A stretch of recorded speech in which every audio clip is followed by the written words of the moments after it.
Welcome back to another technical deep dive here in the debug zone.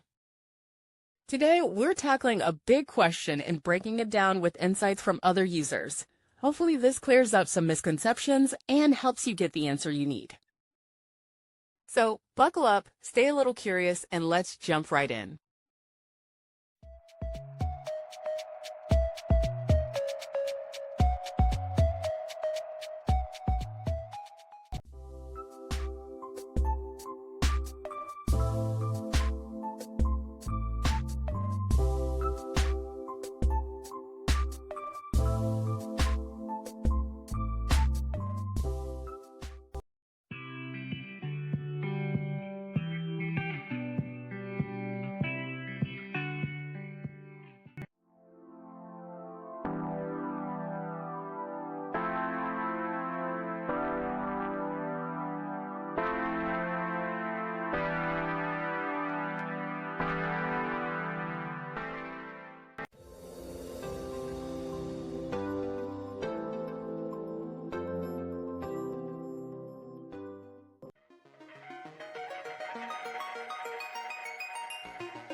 And that's a wrap.